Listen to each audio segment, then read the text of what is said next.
आज से कुछ ही दिन बाद मोदी सरकार पलटने वाली है, क्योंकि बिहार का एक चुनाव दिल्ली का पावर गेम बदल सकता है। अगर ये सब सच हुआ तो मोदी जी ये कहते हुए नजर आएंगे, अरे हम तो फकीर आदमी हैं, झोला लेके चल पड़ेंगे जी।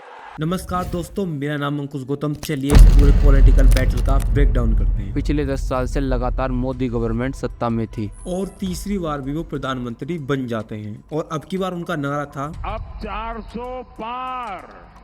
लेकिन अब की बार उनको सिर्फ मिल पाती हैं 240 सीटें और कांग्रेस को 99 सीटें, यानी कि किसी को भी फुल मेजोरिटी नहीं मिल पाई। अब सबसे बड़ा सवाल था सरकार कौन बनाए, और यहीं से ही असली पॉलिटिक्स चालू होती है। छोटी छोटी पार्टियों को बड़े बड़े ऑफर मिलने लगे और यही हुआ। पहले नीतीश कुमार बीजेपी के साथ आए अपनी 12 सीट लेकर, फिर चंद्रबाबू नायडू भी अपनी 16 सीट लेकर बीजेपी के पास आए और इन सबका टोटल जोड़कर हो गया 293 सीट और तीसरी बार बन गए Narendra Modi prime minister of India. मैं नरेंद्र दामोदर दास मोदी।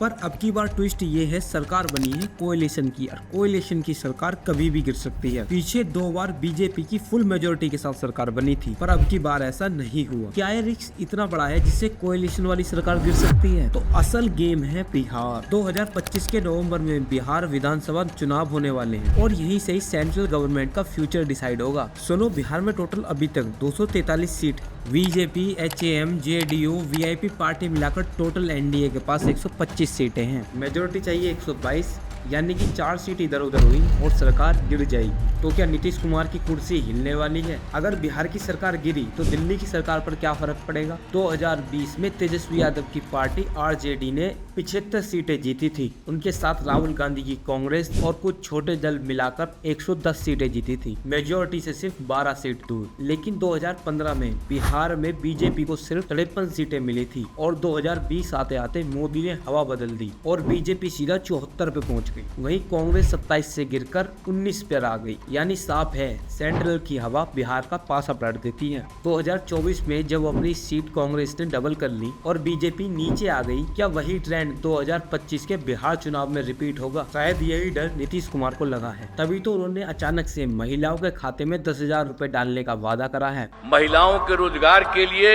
एक नई योजना, मुख्यमंत्री महिला रोजगार योजना शुरू की गई, जिसमें हर घर की एक महिला को रोजगार शुरू करने के लिए 10,000 रुपए की राशि दी जा रही है।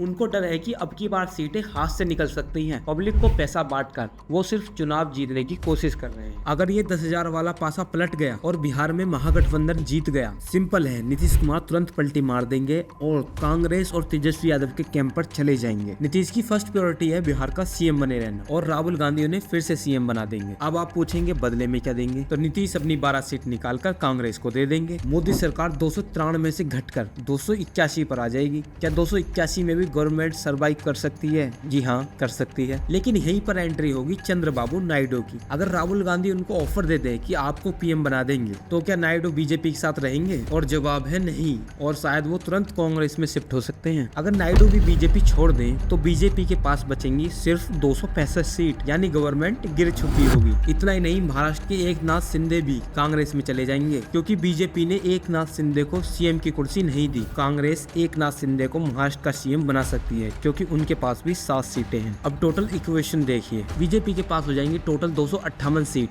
और इंडिया अलाइन क्रॉस कर जाएगा बीजेपी को, यानी पावर शिफ्ट हो जाएगा इंडिया अलाइन के पास। लेकिन असली मास्टर स्ट्रोक यहाँ है, PM राहुल गांधी नहीं बनेंगे। अगर आपको जानना है तो नेक्स्ट वीडियो आने वाली है, उसे जरूर देखना। मेक श्योर लाइक करें, कमेंट करें और हमें मोटिवेट करें।